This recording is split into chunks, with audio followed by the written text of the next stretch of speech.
Okay, so welcome to the next session of service quality. So we did discuss about service quality, the introduction part, and accessibility and responsiveness. So we talked about all these. Okay, I think we stopped here. Okay, so we stopped at the definition of quality last session, if you remember. So just a review, quality is based on like different types of quality, like transcendent, which was getting into a unique quality or product-based or user-based, manufacturing-based or value-based. Then another definition of quality is fitness for use. So sometimes we have a certain type of use for a product, and when we fit the quality to that certain use, we have a certain level of quality attained already. So then we have conformance to requirements. Sometimes we have certain requirements for our products or services, but as long as we're conforming to that certain requirements, we have our quality maintained. Or sometimes conformance to specifications. So we have a specified clarifications and explanations of what we want to do, and then if you're submitting and conforming or attaining all those specifications, we have quality.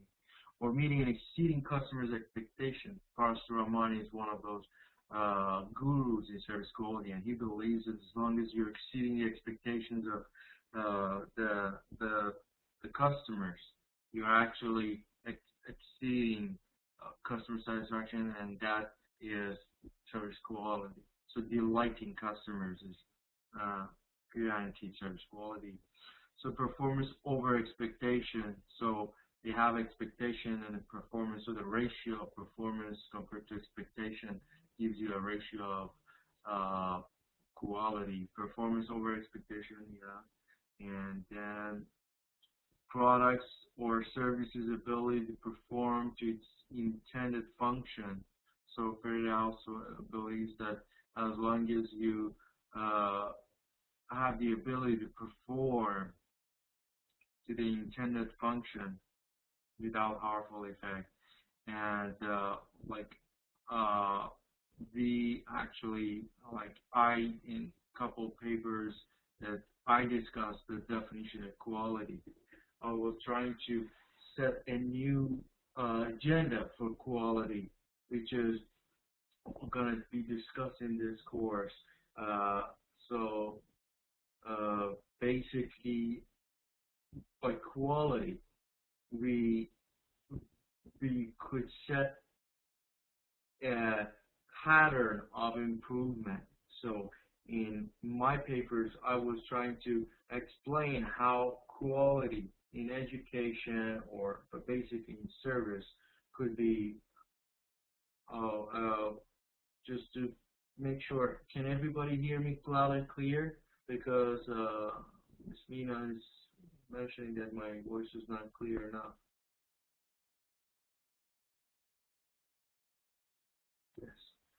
Yeah. I would say that if you are not hearing me clearly, it's either because of the connection that you have to the internet. So sometimes you hear it with delay, or it could be from your computer. Maybe your voice is not to the maximum. And then just one of the possible solutions is just to sign out and then sign back in.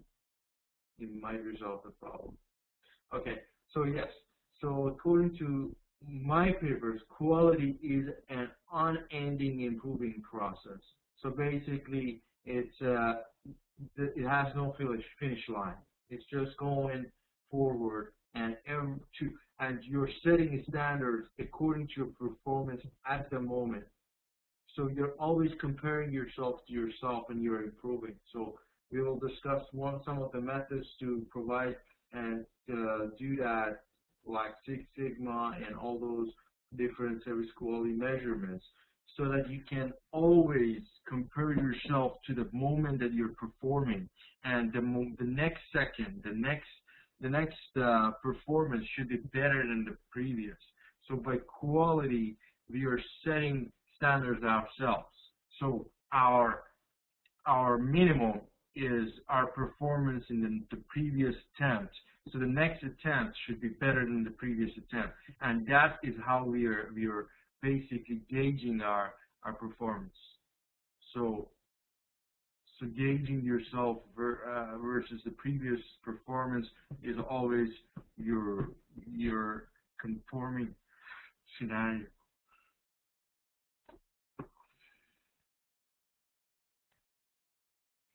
So one good explanation is the dynamic state associated with product, services, people, processes, and environment that meets or exceeds customer expectation.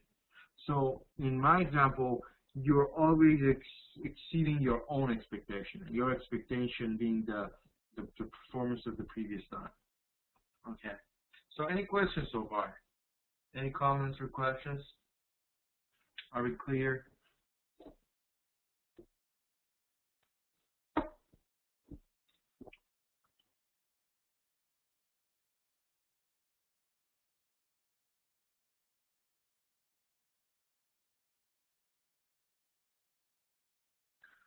Okay.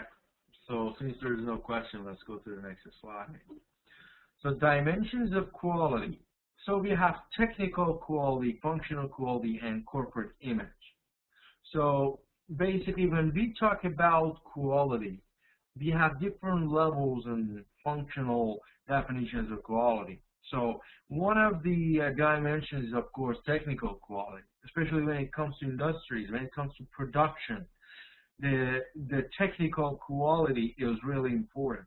Like the machinery and the tools and the production that you have, has to have a certain level of quality. And then functional is where you actually function and you perform, and basically your performance has to meet a certain level of quality to be able to improve. Okay. So Rafa, do you have anything to share with us? Oh, okay, thank you. So then, and finally, corporate image. Corporate image, as we discussed it in our marketing class, for those of you that we had marketing together, we discussed it in detail about corporate image. Like the image that comes to mind when your brand or your corporation is thought of, like how people think of you as a corporation. That is your corporate image. And and then finally, our products, software, and service. So basically, it comes down to your production, whatever product you use, the software or service that you use. All of these are they will basically create a perception of your quality. So it's actually useful to talk about a Japanese concept called Kaizen, which was the foundation of service quality. Basically, Kaizen is a Japanese term which means change is good, and that certain culture basically welcomes change as improvement. So a lot of times it has been the case that when there is change, we sort of resist change because it's something different from what we used to do, and definitely it's not easy to face change every day. But one of the main features of service quality improvement is basically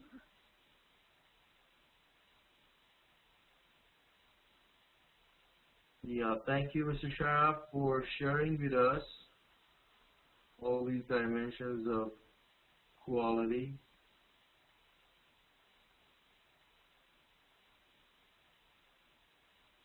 So basically what I was saying is one culture that basically welcomes change is Japanese culture, and to them, service quality improvement means continuous change. So that has been very much welcomed by Jack Welch, the General Electric's guy who utilized Six Sigma and came up with continuous service quality improvement. He lived in Japan for several years and sort of realized that Kaizen culture, which welcomes a continuous approach to change, is basically what industries need during the time of struggle and succession, no matter what. As long as you're improving yourself every moment, every second, you're fine. You're going to be fine. So that is very difficult to implement in the corporation, though, because it's not easy to change policies and different methods of production every single month or every single day, because you want to standardize when it comes to corporations. You want to be able to standardize and set a certain procedural, factual statements showing the employees and the staff how they should perform. So if you are to change them every day or every month, it's not something easy. But it's definitely doable and has been done by some successful companies, and among them is General Electric. So what they do, they set gauge and measurement tools for the employee. Like, it's actually a coaching program that they set, and everybody is supervising each other. So you are basically trying to resolve the issues like every second, and basically you're involving your colleagues or supervisors to basically improve the system every day. So the system is updating and improving. That is a concept being utilized in industries and production companies. But what we are going to discuss in this semester is how we can utilize it in the service section as well. How are we going to better the services with the same concept? So a constant endeavor to fulfill and preferably exceed the customer's needs and expectations at the lowest cost, but continuous improvement work to which all involved are committed, focusing on the processing in the organization. So if you look at this total quality management explanation or definition, it covers a lot of aspects. First, it has to be preferably exceed customer needs and expectations. So basically, the term preferably is focusing on the fact that the company is favoring it, because a lot of times you're just trying to meet the minimum of the expectations or whatever standards you have. But when you preferably exceed it, means that is actually part of the process. When you are exceeding the customer expectation and needs, preferably is that your mindset or your performance is set on exceeding your customer's satisfaction all the time. So basically, it's not that something that you do once in a blue moon that you're able to exceed the customer's expectation, but that is actually a trend that you utilize in all through your performance or production or service that you're giving to the customers. So you're exceeding that expectation all the time, and that's what is within your procedural workbook. And then you try to get that possible within the lowest cost possible, and that is only possible by continuous improvement. So the same concept that we were talking about. you only are able to do that when you are continuously changing and improving. So the system should give you this capability to change it along the way. So so you can implement all those changes right away. So if you are going to have a system where you want to change, and the process of implementation of change is tedious and is long, this is not going to work for you. The only time that this is going to work for you is when change and implementation of change is something doable right away. So you should be able to change it on the system. Like, let's say when it comes to manufacturing, you should be able to update it in the system right away so it becomes a new policy, you know. So if the policy and the paperwork to implement a policy is very tedious, this is not going to work for you. The only time that it's going to work for you is when you can implement the change right away. And the key here is you got to be committed. All those parts involved in that quality improvement are supposed to be committed to what you're doing. So commitment is actually a very important key in this sense. And then you're focusing on the processes in an organization. So one other key term here is the process. So considering and analyzing every single event or incident that happens in the company, whatever service you provide, in analyzing it with a process perspective gives you the chance to improve that process. Because when you look at a production or rendering a service just as something done like a process, it gives you the chance to analyze it from the scratch, the time you start, and then how you are rendering the service and how you get the final, let's say, service or production step.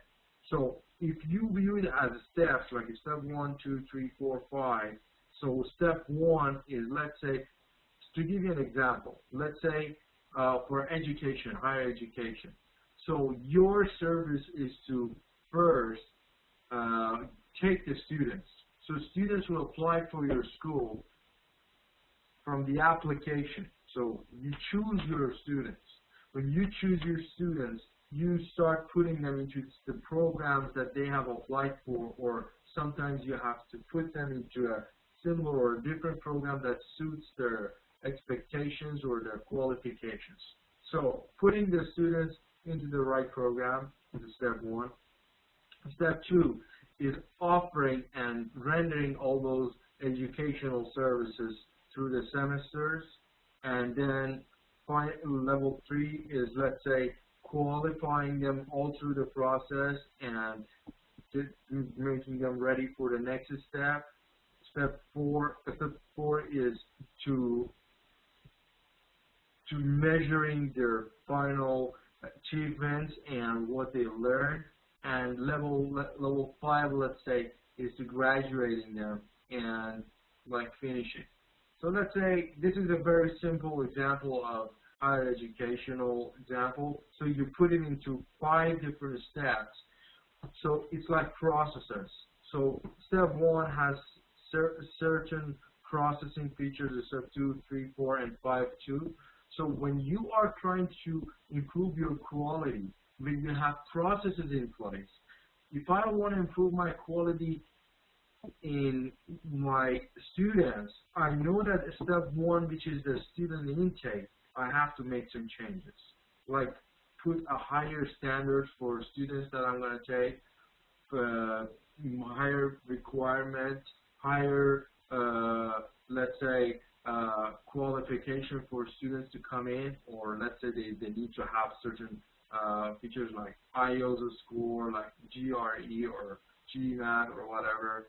So if I improve that, it will take care of my problem that I'm experiencing with my students. Then if I have problems with my program, let's say the programs that don't meet the expectation of students, or like the education providers are not meeting my standards, then I'll go to professor lectures and all that to try to choose better lecturers to meet their expectation. As you can see in this example, we are basically breaking down something which would be called just our service as an educator into several different steps, and by improving each of them, we are trying to improve service quality. So let's say if you have a service quality team for each of these steps, which are continuously improving, you can see how beautiful and how great your service is going to be. So I just want to pause here and hear some comments from you and your examples or questions or comments. Any questions so far? Are you guys following me so far?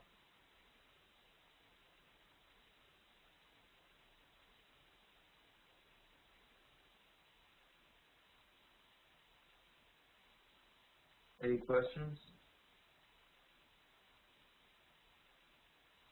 Okay. I would like to hear some examples from your side, like how would you be able to implement such a scenario in your organization? A couple examples would be great.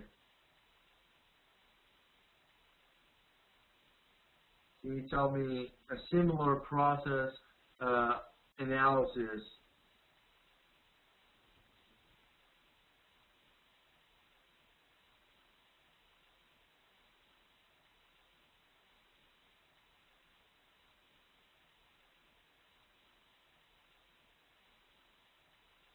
Yeah, because I'm on the same slide. I haven't changed the slide yet. So I have been on the same slide. That's why they are not being changed. But my question is, how would you apply a similar process to your work?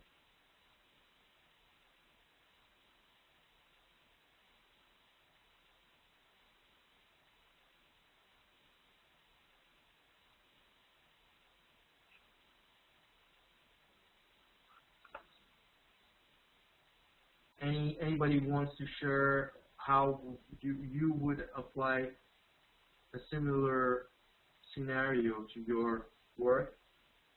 Any examples? You're more than welcome to talk or write it down.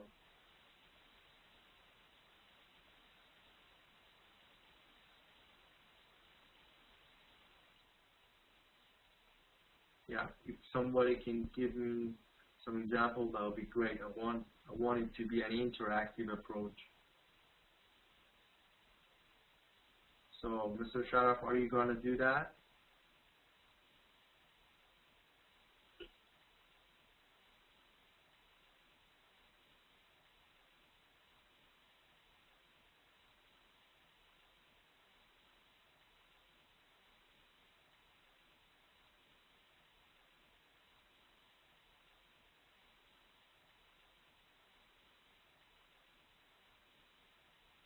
I'm pausing to get some examples from you. Please, a simple example of how you could, yeah, anybody in the class can write it down or speak it up. I want to hear how you could apply this Kaizen and total quality management approach to what you're doing. So, shouldn't be that difficult though, please.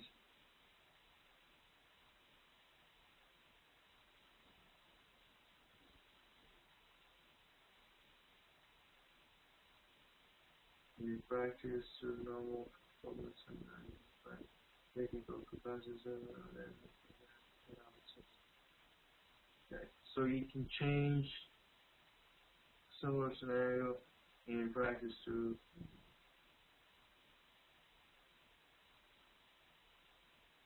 Okay.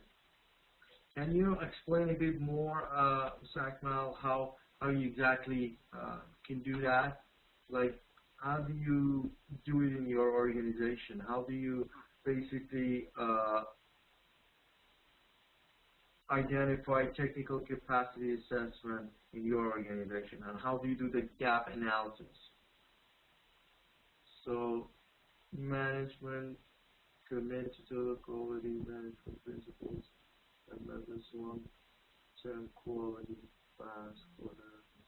Okay, the commitment of the management also is important, because all of these total quality management and continuous improving processes not possible at all unless your management are involved, because this is not because a regular, like, basic and traditional system is that everything is going to be approved through the management. So if everything is going through the management and there is basically not letting changes happen as fast as possible, so if you are going to implement a continuously changing and moving system, definitely a great level of engagement is required from the management.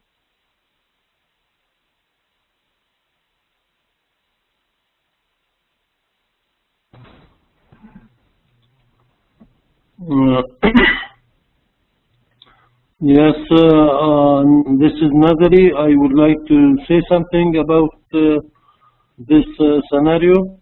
Hey, yes. Yeah, we are working for, I'm working for the Ministry of Agriculture for horticulture and livestock project. We are, our horticulture main activities are establishing new orchards and rehabilitation of old orchards. So we are providing saplings, fruit saplings, different species and different varieties. So, and we are charging the farmers, they are ready to pay 25% of the cost, and the rest our project will pay. So we are trying to bring some improvement in the production of saplings. I mean to provide good quality of saplings, and based on their wishes and based on their need. And then we are trying to, same time we are trying to, if possible, to provide good services, extension services, provide technical support, and then trying to reduce, if possible, the cost through establishing nurseries, our own fruit nurseries, and reducing the cost, and then providing quality saplings for them. So this will be done by our technical people. So we make sure that we provide good saplings and do good budding, and then so the farmers years by years, so they trust more on us, and they they listen to us, and then they so these kind of things that we are trying to provide to bring some improvement on the quality, meantime to provide good services, and then to reduce the cost, and then make some focusing on the process in the organization itself. Thank you. Thank you so much. Very good. That's really helpful. That's a very good example. And what you could also consider is implementing or putting up a system that gives you the chance to implement those improvements right away. So, like in this scenario, when you get feedback or when there is a problem, if you have a team that works on that problem and is able to create a solution on the job or hands-on approach, then you'd be able to implement it right away, and that will save you a lot of time for maintenance or all those changes that we want to put later could be done right away. So, Great. Yeah, this is a good idea. Thank you very much for your input. Yeah. thank you, thank you. Very good. You are welcome. So, and then we have some more examples here, and establish performance measures for the processes, very good. Focus on customers internally and externally. We have problems capacity in some of top managerial positions, and they cannot well process their quality work. And now our organization is doing a need assessment capacity survey. And then after the organization will hold improve training programs, and then the quality of work through assessing position with the technical capacity assessment. Very good. Technical capacity assessment is actually a very good tool, and you're using it for the management positions. You want to make sure that the quality of work throughout your organization is where it should be, and you do it through surveys. That's actually a very good idea. That gives you the understanding of where your management performance is right now, and how you want to change it to where you want it to be. So it's actually a very good tool for you to assess your management as they are right now, and then when you give them the training, after the training you will be able to see the changes, and then you can assign the changes to those trainings that you provided. Because first you need to know exactly where they are, and after you give them the training, when you assess them and see how the training worked for them, the differences can be actually be because of the training. So this is another thing mentioned to improve quality services, turn unsuccessful position to a successful project. Yes, that's very true.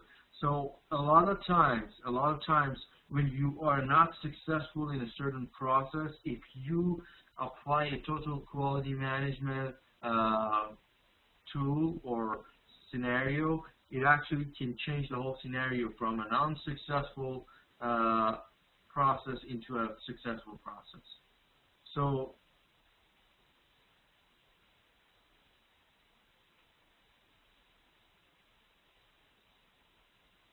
yeah, sometimes you coordinate and control at the same time. A very good example in this scenario is actually a real story in Santa Monica. You know, Santa Monica, there's a bridge in 2005, if I'm not mistaken. There was a case that there were a bunch of trucks who capsized and turned upside down early in the morning, and that actually melted the bridge, the Santa Monica Bridge, and basically the motorists were not able to commute.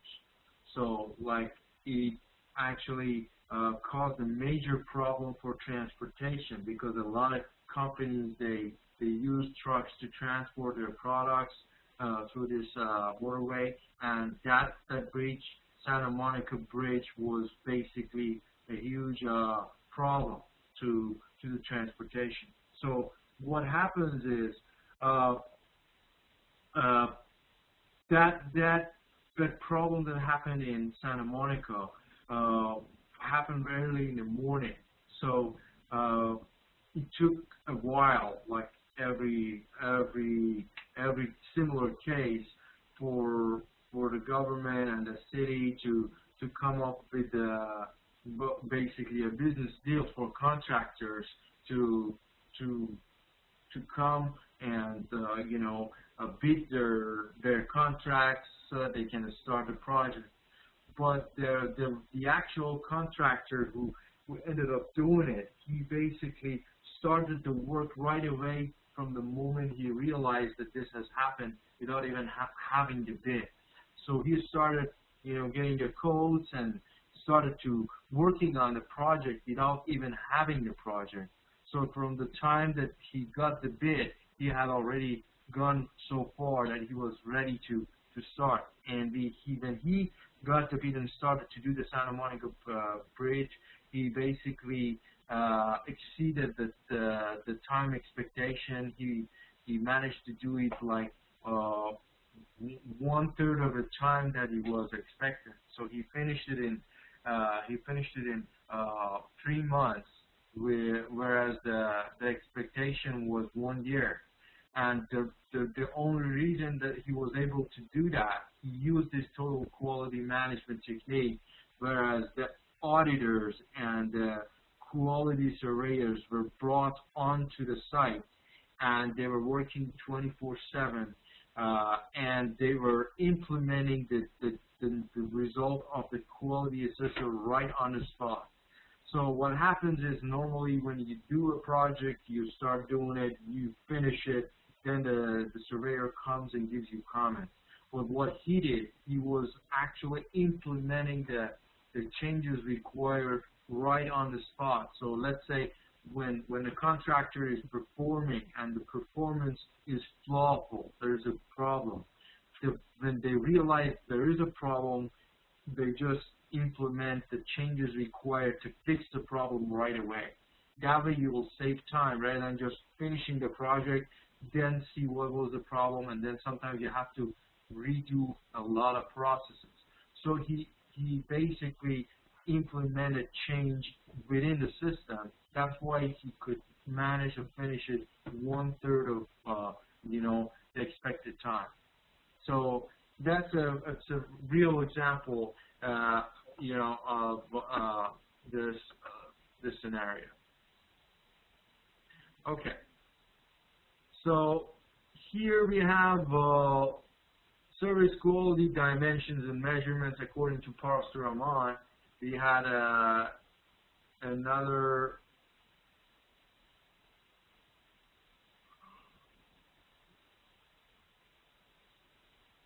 example given by Mr. Sharaf, but this is according to Parser Rahman. They say reliability is one of the dimensions of quality, responsiveness, customization, credibility, competence, access, courtesy, security, communication, tangible, and understanding customers. So all these factors are actually parts of service quality. So let's say when it comes to reliability, let's say you're providing a service or you're giving out a product. So basically, your products are supposed to be reliable. So the moment a product is given to a customer, the number of flaws or defects or problems that the customer will experience will reduce the reliability. Let's say you guarantee that a certain product, let's say a MacBook, let's say when Apple guarantees their product for 1 year or 2 years, means that during that year or 2 year, the MacBook is not expected to have any problem, software or hardware. I mean, if you damage it, it's a different story, but regularly for 2 years, they say it should be fine and there shouldn't be any problem. So when you as a customer experience the same thing, it means that their product is pretty reliable. But if you get that, and then there's like second week or like less than the amount of time that they are guaranteeing it, you start experiencing a lot of problems, it means that the reliability is not there. Then responsiveness. When you guarantee reliability, at the same time, we have another concept called responsiveness. When there is a problem, when the customer is trying to contact you, you should be responsive. So responsiveness is also very important in the sense that you should be able to respond to all those complaints, all those defects, all those problems that the consumers or customers are experiencing right away. So in a timely manner, you should be taking care of all those problems, and your ability to respond accordingly is actually another dimension of service quality, which is responsiveness.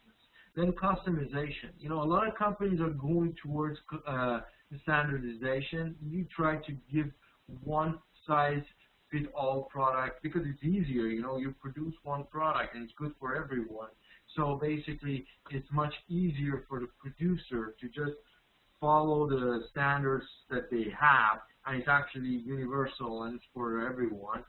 But when it comes to customer service, when it comes to customers' demands and their requirements, they always rather customization because they want the standard product tailored to their needs and expectations. So a lot of times you have to change and make changes to your products.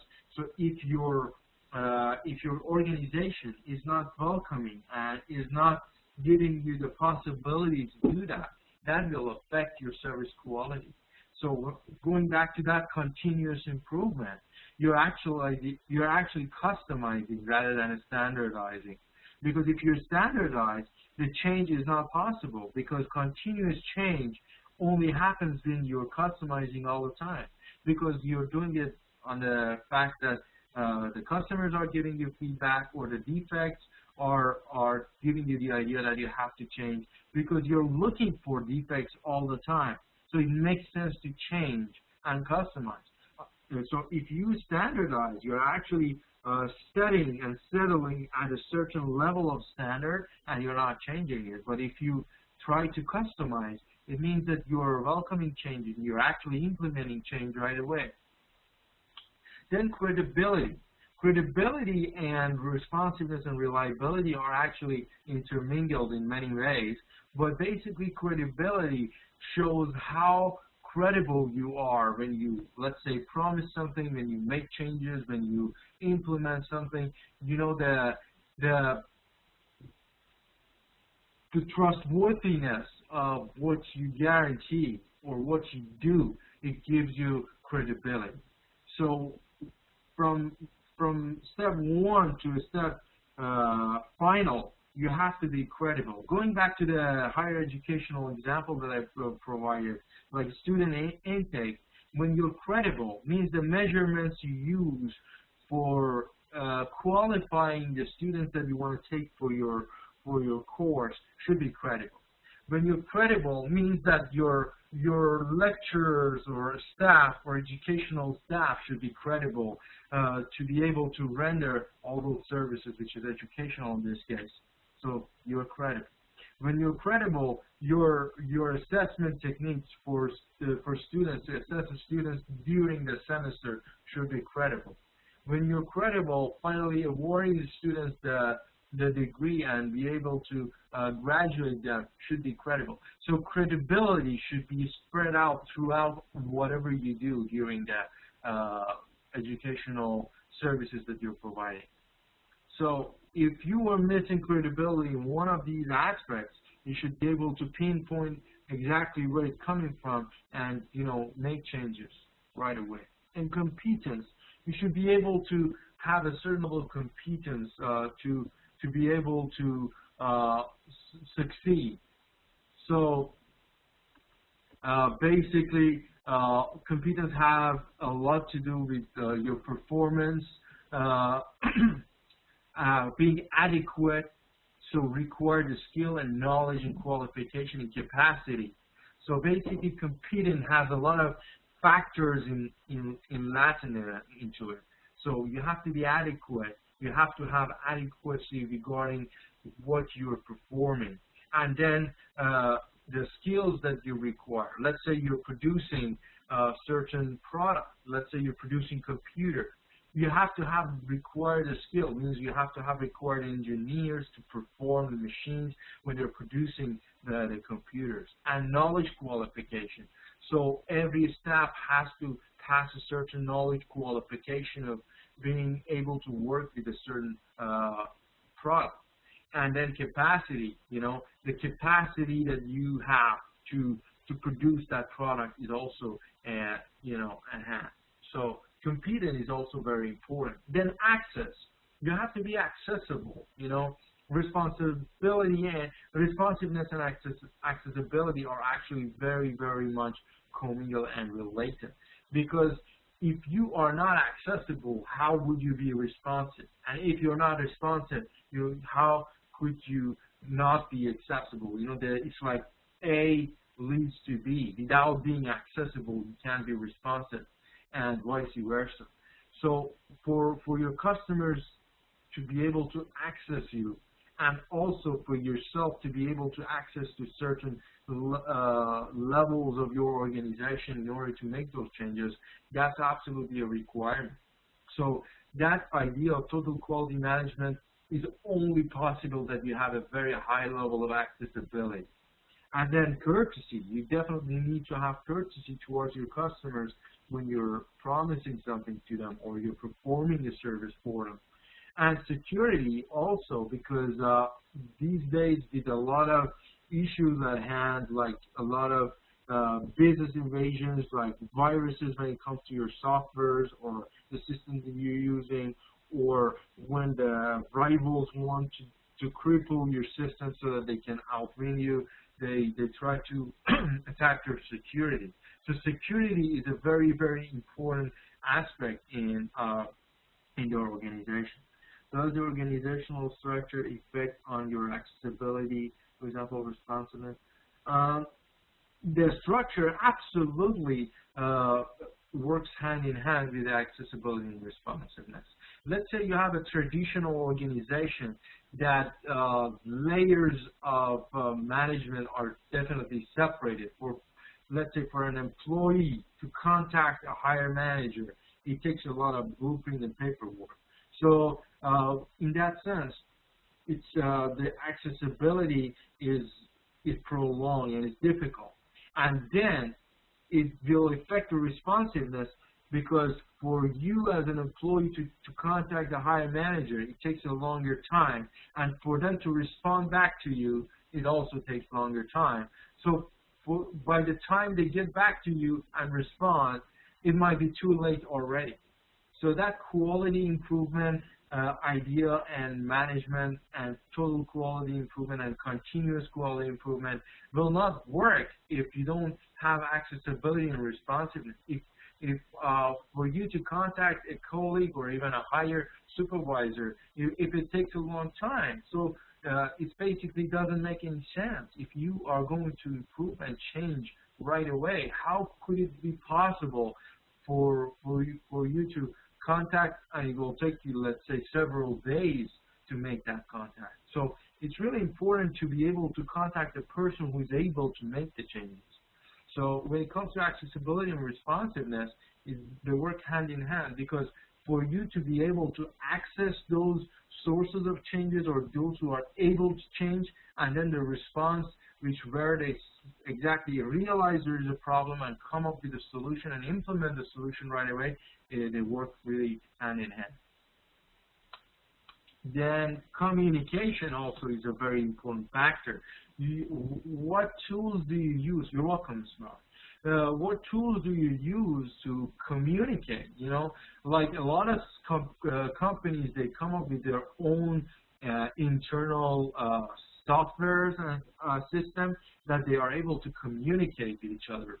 And those communications are very efficient, because the second you send out a message, the person that it's intended for will receive it right away.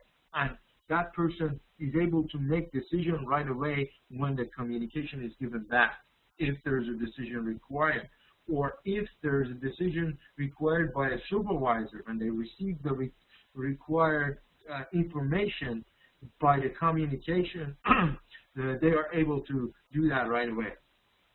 I want to add some points: service quality, organization, customer care, communication, frontline people, and leadership. So absolutely, these will fall into all of these categories also, like organization. Your organization is important. The customer care is important. Communication is important. Communication is already there. Frontline people and leadership are there. That's right. So sometimes they ask for feedback in like Facebook. Yeah, actually, public media has played a very important role. Basically, if you remember from our marketing class, Philip Kotler, the publisher of our marketing book, he is the one who believes now, he has been giving a lot of speeches on a new era of marketing which is word of mouth. The word of mouth, which is blogging, Facebooking, all these customers now are able to voice out their opinion much freely, and it's actually very influential. Nowadays, every single person has several friends on Facebook, let's say. And if you're badmouthed, your company, let's say you're badmouthed by one of them, all those people on his page, which could be your tentative customer, they are either your current customers or future customers or people who could refer customers to you, they will realize about it, and it has a domino effect. You know, it will just expand exponentially because that person is linked to 500 people, that other person is linked to 1,000 people, and it's just expanding. So one bad comment can increase like a million times, and vice versa. Also, a good comment can go that way also. So it's really important how you communicate within your organization to improve your service quality. I mean, in that case, but in your example, you're more of communication of the quality of service. It's like word of mouth. But here, by communication, you're talking about how we communicate within the organization to make those changes and improvements. And in your example, of course, you're talking about communicating a good word of mouth. That is one of the marketing tools. But here we are talking about different levels of organization. Let's say when you're talking to your manager, how would you communicate? Do you have a system in place that gives you the possibility of communicating with your manager right away? Like banks, a lot of times the district manager or the manager, their decision making is really needed. So they have to be accessible spontaneously. You can't just email them and they would respond back to you in, let's say, a couple of hours. Might be late because the customer is right in front of you. You have to make the decision right away, and you need that higher manager's comment immediately. So that's those systems that make this communication possible is actually making the whole scenario possible, because you're giving a better service when you're able to talk to your manager right away when helping customer. It actually helps you to give a better perception of the company and better service. Like Google gives some extra time for its employees to work on their own projects, and it is for the Google itself. Yeah, that's a very good example, Mr. Barak. Google is actually a fabulous company, and they have been doing tremendously good. So if you look at Google, how they are working, like let's say their product line, look at now they have the Google Plus, they have the Google Notes, they have Google Documents. It's actually Google is giving you one-stop solution for everything. You know, they're giving you what Facebook is giving. They're giving you what Microsoft Word is giving you. They're giving you what like other email companies or social companies are giving you. They're giving you what research companies are giving you. They're giving you everything at one-stop solution. So, and how do you think that's possible?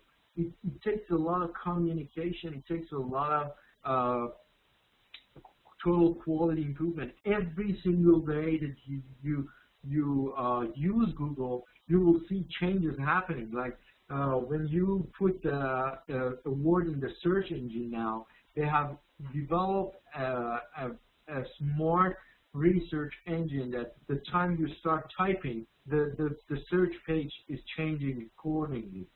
And after several researches you do, your Google page, your Google search page will remember your preferences. And having Google accounts, it will also give feedback. So it will guess, like a smart, genuine search engine that is guessing what you're searching for. So a lot of times, the moment you start typing something, it will start giving you suggestions already, which is very much similar to what you were typing. So as you can see, all these changes are astonishingly amazing to customers, But how do you think that is possible? I mean, it's not magic. It's just they're using all these service quality improvement techniques spontaneously. They're using, and they're accessible. Like when you're experiencing a problem, when the moment you send them an email regarding the email or regarding the issue that you're experiencing, a team will be assigned to your case. They open a case for you. They try to fix it and get back to you as soon as possible. So all these astonishing, fabulous service quality that you get has been only done possible through all these different techniques that you're discussing. So communication, and then tangibles, and tangibles will also give you the idea of intangibles. So the tangibles in the service, like what are those tangible features or benefits you get when it comes to service or service quality? And then understanding customers is absolutely a key, because end of the day, you are servicing your customers. No matter what type of product or service you're giving out, you are basically providing a service to customers, for customers. So if you don't understand the customers, if you don't understand the geological, psychological, preferences of the customers, if you don't understand their needs and desires and what makes them happy and their expectations, you won't be able to provide a good quality, good service quality, because end of the day, the customers are those who are actually gauging and measuring your service. So in a sense, the final answer, whether you have been successful or not successful for providing services, is within the hands of customers. So how could you possibly give them a good service if you don't understand what they require from you? So understanding their needs, understanding what exactly, sometimes, a lot of times, customers, they don't know necessarily what they want to do, or what they should do, or what they really want. So sometimes you have to dig deeper into their psychological level and try to understand their needs, because they themselves are not able to express their needs. These are some hidden needs that they have, like all these improvements that Google is coming up. A lot of them have not been just expressed by customers. Customers have not been going to them and say, hey guys, we need you to come up with this smart engine that guesses my search. They are actually exploring our needs along the way and implementing them. So without us realizing, we would definitely benefit from such a searching engine, and we would definitely enjoy using it. They explore because of our psychological traits and behaviors, and by surveying us during running researches, they actually help us to do that. Or like a very other good example is when there was this mad cow disease coming in a few years back, and actually Google contributed a lot in realizing which parts were infected. Basically, when people started looking for these kind of diseases, Google would register the place that they actually run the research. So, and they would highlight those regions that the highest number of researchers were done, so they would know that these parts are infected. So, as you can see, how genuinely they can use all these, data that they have. They understand the tentative customer, and they apply to basically real case scenarios. So it's actually a fabulous idea. It's like a gold mine to know that when you're serving customers, the best tool for you to, or the best feedback for you, the best source of, feedback to realize where you're missing, where you have problem, is actually the customer himself. So just a pause for a moment. I don't want to overwhelm you with all these, topics and everything. Just let's pause for a moment. Any questions so far?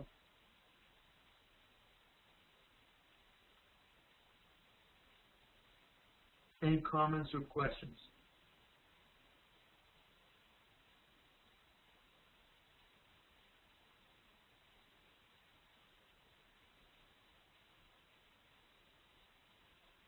Okay. So now that you don't have any questions, let's do. I want to make sure that everybody is following what you're talking about. So, can you guys give me an example of some of these features? I want to know that we can find out what exactly we mean by that. So, give me an example of reliability. Let's say. Give me an example of responsiveness. If you could just give me some examples so we know that you're on the same page.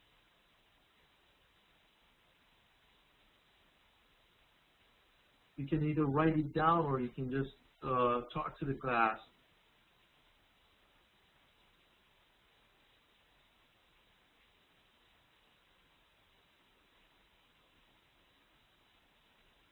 Like any of them, pick any of them and then give me an example of that. Whichever you think is your example is a better suitable example for any of these factors.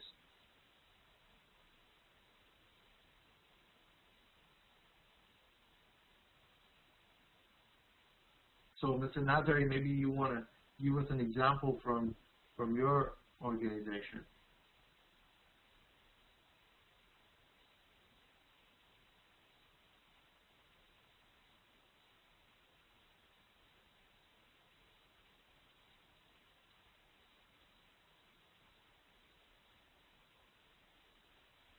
Or Mr. Barak, you can write down an example for us.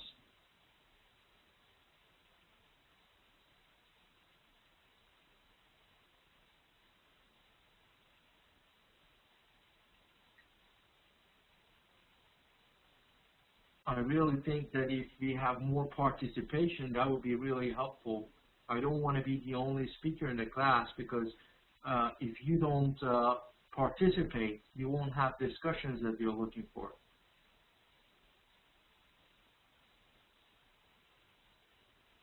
So thank you, Mr. Dargun. We have responsiveness, staff willing to answer client questions. Very good, yes. That's a very good example. Give me some more examples. It's pretty easy. They are just out there. Just pick one and give me an example. Yes, Mr. Vaca. Hello? Yes. Thank you very much. One very simple example came to my mind. For example, in regards to reliability, I can say that Apple products are very much reliable. Everybody, every customer knows how the products are performing and how Apple products are actually completing the promised services, quality and also effort.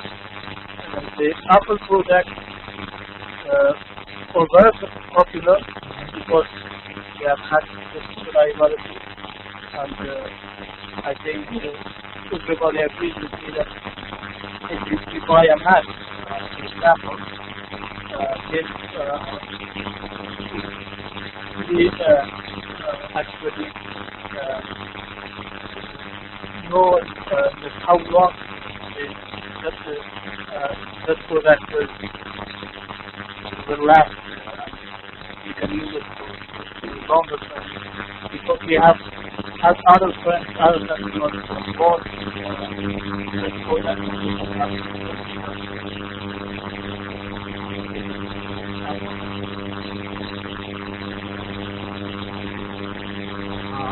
half of the lost you. Your voice is not clear.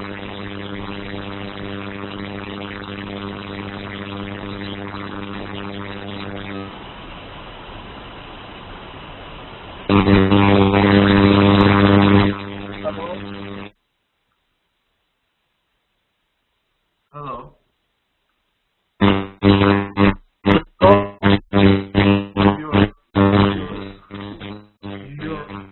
You're cutting out. I can't hear you. I think your microphone is not working properly.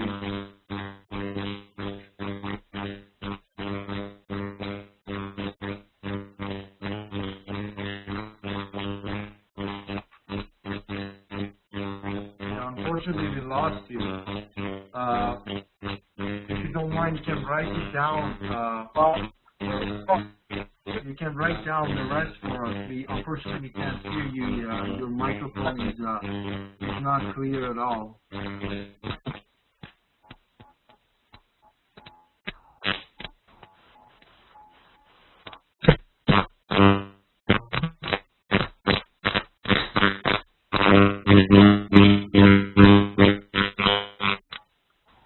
Hello?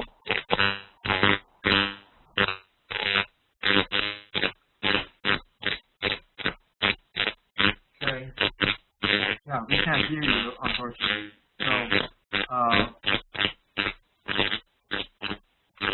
Hello?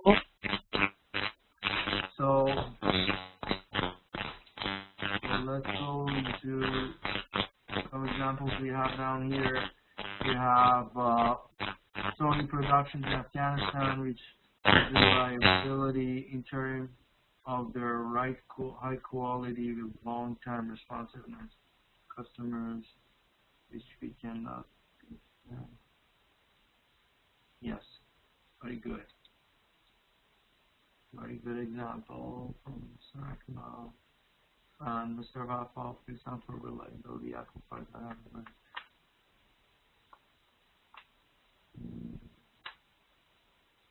Performing complete the promise, services, coding, and accuracy.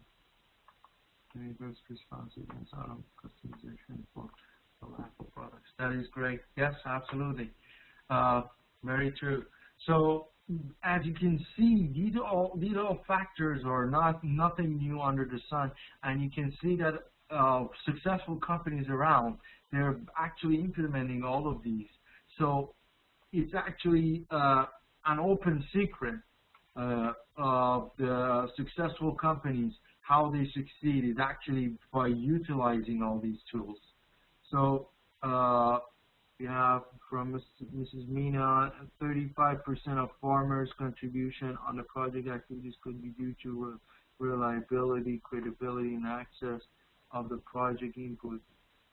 Yeah, absolutely.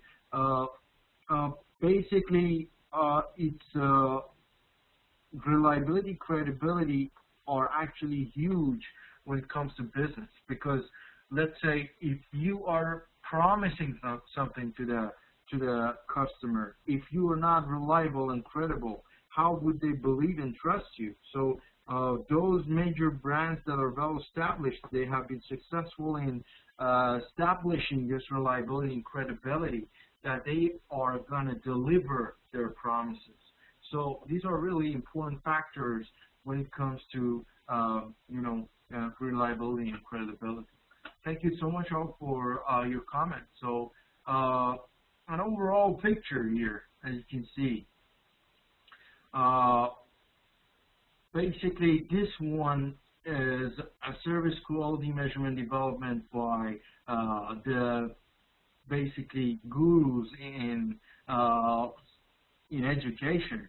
But definitely, we could always come up with certain quality measurement developments in any service sector. You know, like here for education, we have service quality measurement developed by Faris Rahman in '85, and then service performance by Taylor, and then higher educational development performance by Firdaus, and organizational development learning performance by Open University Malaysia.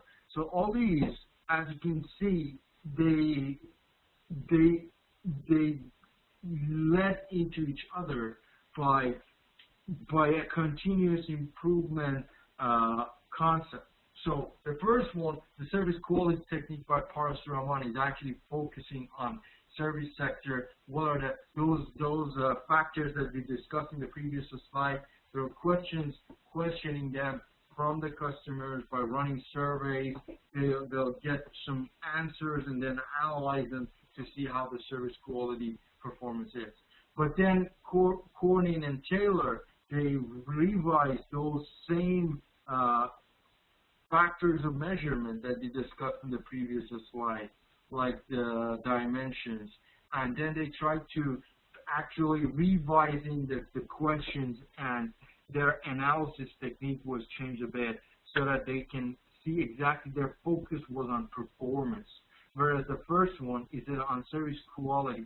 So quality of service is actually the feedback you get, but on the Corning and Taylor, they were focusing on performance. They were claiming that the performance of the service is what causes the quality of the service. So their focus was more on the performance rather than just the feedback they get from the customers. And then in those two other cases, they were more focused on higher educational learning centers.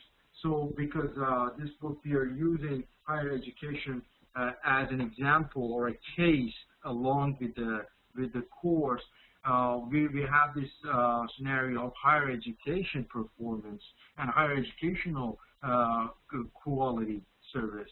So at the end of the day, it's nothing new under the sun again. It's all about performing services. Let's say if you are in a service like communication services, and customers will call you for the problems they experience. So the performance, the technical performance of your let's say satellites and how you make the communication possible, that's one part. The second part is the performance of your staff in responding and being accessible to customers, your users, to respond to those problems.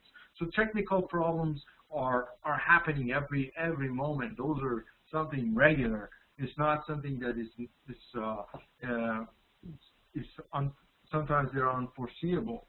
But what is foreseeable and what makes the huge difference is your performance, which is your staff responsiveness and accessibility for the customers to be able to call you, raise their issues, and then by communication you can actually communicate the problem to the technical supervisors to take care of that technical problem.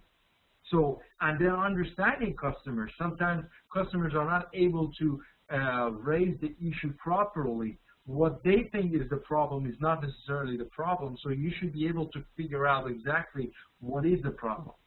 And then the security issue. Sometimes you're under attack with security. Like a lot of banks, they were under attack because nowadays softwares are pretty common. A lot of companies use softwares to manage the company. So if those softwares are attacked, so then security is attacked, and that will affect your customer service because the customer will not like it if your system is down.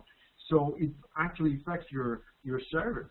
And then credibility and customizing, how you customize. Because customer, like even in the communication example, you should be able to customize certain type of products or packages for your customer.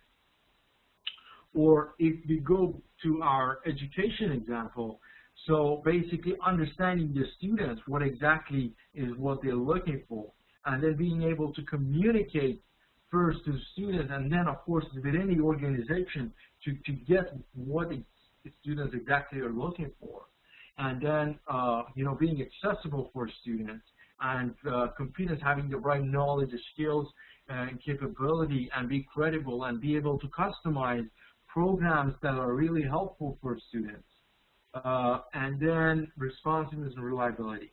We have this question from Mrs. Argon. In security, such are used with reports for clients saved from unauthorized use. That is a very big issue, actually. Yes, as I mentioned, there are like a couple of banks here in the U.S.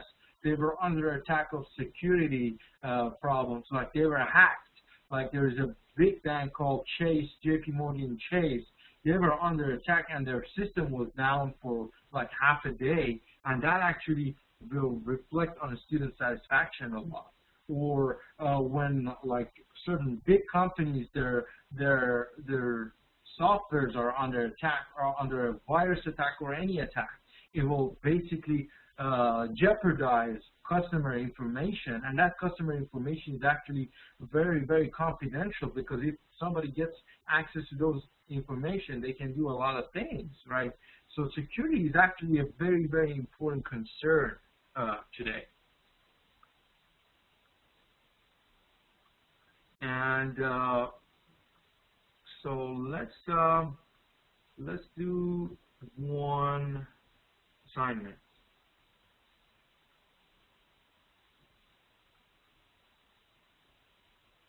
The assignment, I'll read this one here. Okay. So your assignment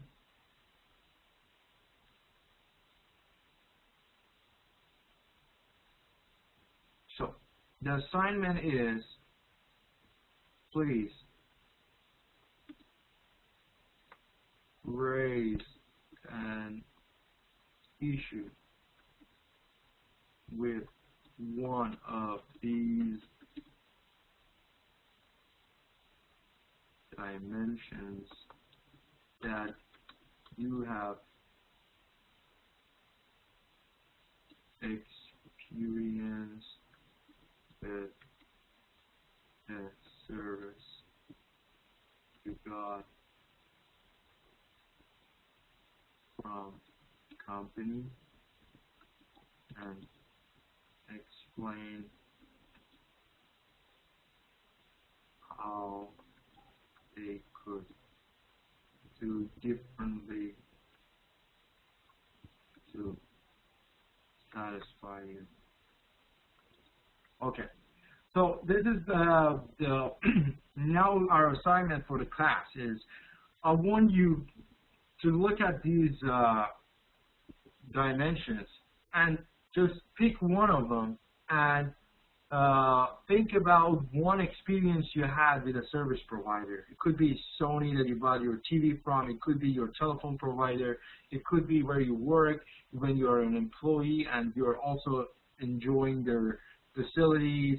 Wherever you were provided a service, I want you to think about your experience and find out one of them that you were not happy, and tell us how you could be happy and satisfied by them taking care of that issue that was not well taken care of, and how could they take care of that. So I give you like 5-6 minutes to think about it, and then we will discuss it in the class. You could speak or write it down for us, and then we'll go from there. So choose one of them that you experienced something not satisfactorily with a company or any service provider, and tell us how they could do it differently. So like for my example, I can actually say about I will choose responsiveness for HP. I remember when I had an HP laptop, basically the HP it was the screen had this problem of like there were certain dots on my screen, which some pixels were burnt out, because the screen has a lot of pixels, and sometimes there is some of them they're like lights and they burn. So I had this problem, and for me to take that to the customer service and for them to respond and fix that problem, it took them a long time. I didn't have a laptop doing all that, and they were taking their time to fix it, and for them to, because it was under the guarantee, so they were thinking that they're doing it for free, but for sure they charge you for the guarantee when you buy the product, and they promise that guarantee to you. So it's not that something free. When you purchase the product, you're purchasing the guarantee. So that's the mindset. I mean, I experienced this in Malaysia. So the customer service there was not that good, because they didn't have this perception that the guarantee that they give to their customers is their obligation. So bunch of these factors were involved. First, reliability. I mean, the product was not reliable enough because during the guarantee time it was not supposed to be like that. Secondly, the responsiveness of the customer service was not that good, and so that actually affected their competence. Their courtesy to customer was not good because they didn't render the service during the required time, and they didn't understand me. They didn't put themselves in my shoes, whereas I am like an individual, you know, doing business and everything, so I really need my laptop. So those few days, those 10 days they took to fix my computer was a long period. So they violated a lot of these dimensions. So that is an example that I can give you. But I don't want your example to be like covering all these. Just one of them would be enough. So just take 5 minutes to think about an example, and then I will discuss. Has everybody understood the task? Any questions?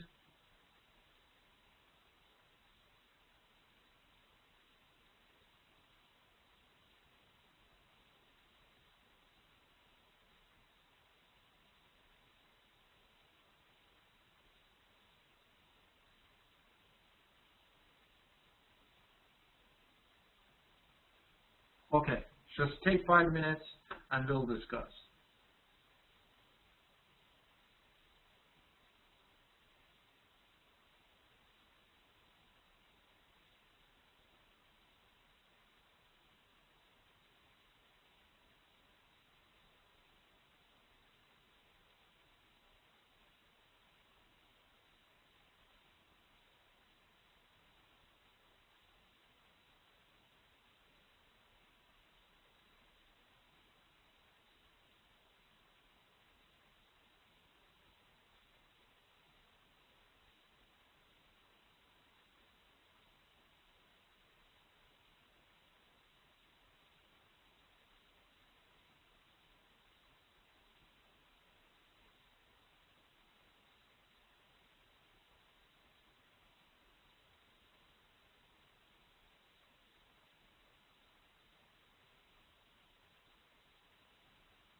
Hey, so let's see what you got.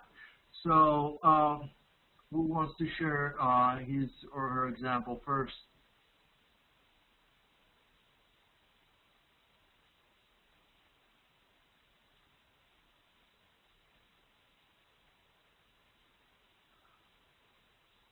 Who wants to share his example or her example?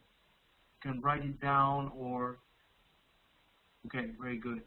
So let me share it to everyone.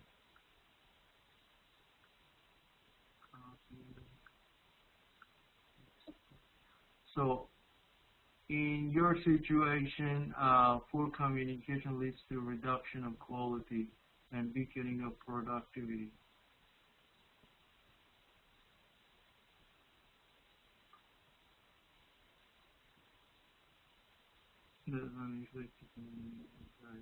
Yes, but if you could mention how you experience it, you know what I mean is a real example, like some service that you were getting and how you were not happy with it. I like some like personal examples.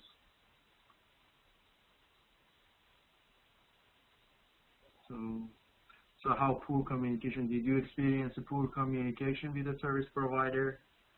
Uh, you know, that's what I'm looking for. Uh, Bank system is functioning with more development than that. Would you like to share with us, Mr. No.3, your experience? Yes. Yes. Uh, 4 years back, I was manager for 3, 4 projects, and also assistant manager for a few other projects. So I was not happy with our facilitating partner or implementing partner. Uh, we provide them, for example, $10 million or $6 million, a lot of money to provide services to the local community farmers, and they are working on great revitalization and bringing some helping training the extension worker and providing technical expertise, technical support to improve, to apply improved technologies to increase their product, their quality. So at the end, so the farmer should uh, should be able to sell their product on a good price and improve their life and as a whole improve the economy of the country. So they were cheating us. So they were not trying to trying their best as much as possible to save money and not to spend money and then just to do something simple or just this was one of the problems. So one or two times, for example, they were sending their monthly report saying that we send 2,000 local community people and this many extension worker, government extension worker. So one or two times I went within to the area and then I asked from the farmer how often you see these extension workers, our implementing partner extension worker, and how often they are coming. And then I told the farmer that they got a lot of money from us. They have to do good work and they have to provide good services. Then one of the person, he was from the same village, and he said, "Oh, you are saying these kind of things to the farmer, then this is our village. Otherwise, if you say this in the other village, then people will beat us." And then they were not happy. They just stopped the discussion, and then so they went to their main office and then complained that Nazar is creating some problem, telling to the farmer that we provide him $6 million, $10 million, and then they are just, for example, for this trellising, grape trellising, they are using just simple wood sticks instead of cement, cement stand. So So they were cheating a lot of, the one time they just, one vehicle, which we provide a few vehicles, but one of them with the cost was, for example, $50,000, and then in first week, then they report that, oh, the driver was beaten and then the car was taken by him. So then we informed police, and then, but it was very difficult. So many. So I have problem with them, and then I told the chief of the party that your field work is not good. You have to improve bring some improvement, and then say, oh, you are saying negative things. I told him, just I mentioned to you that you have to be very careful that when we monitor or supervise your work, you are not doing good work, so the result is not good. Then what happened after 1 year? At the end of the 1 year, it was for 3 years project. So at the end of the year, the mission came from Washington and from New York, and then with the director of the program and with other staff, we had meeting, and then I say all the truth, whatever was there, and even the director was not happy. He was got PhD. He was from America. He said, oh, he said one example, when we smash the eggs, we shouldn't decorate our face with broken eggs. So you shouldn't say these things, negative things in front of those people. I say, no, I have to tell them. Then after some time, few of them were fired. So this was, I had with so many, so most of the time I think this implementing partner and facilitating partner, they are trying their best, giving low salary to their staff. For example, in our budget, if you give 1,000, then they give only 600 or 500. So a lot of saving, and then they are trying their best how to save money, not to just to cheat us. They are not honest with us. These are the problems. So still we are facing with our facilitating partners. Thank you very much. Thank you very much. So your example there, you were facing the issue of actually credibility of the company and reliability. Reliability, exactly.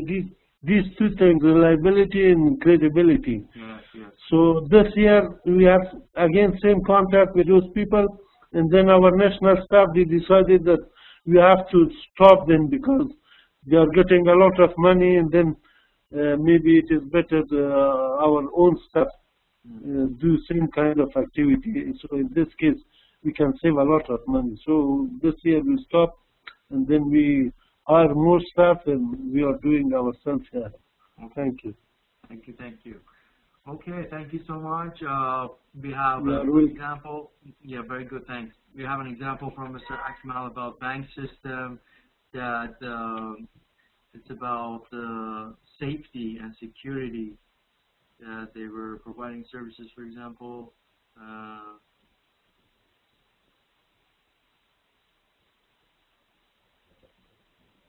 regarding reliability of government, but not the private bank was bankrupted. Yeah, bankruptcy and the savings of the customers is not safe.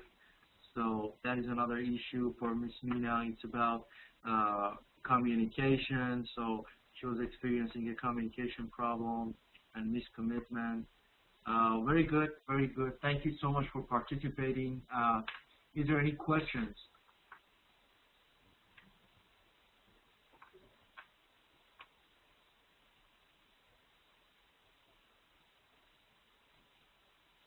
Okay, if there's no question, you can stop the class here. We have another example from Mr. Sharaf issues last week. Visit one of the telecommunications company in Kabul. Was the customer service staff behavior was not good to provide good services. So optimize the trade-off between time and personal attention, minimize the number of contacts, provide pleasant, knowledgeable, and enthusiastic employees, and write documents in customer-friendly language. Awesome. Very good example. Very, very elaborate. Beautiful. Thank you, Mr. Sharaf. So, yes, please don't forget to email me your tasks by tomorrow. And thank you so much for your participation in the class and nice examples and comments and everything. So we'll stop the class here, and I'll see you all next week. You have a wonderful evening.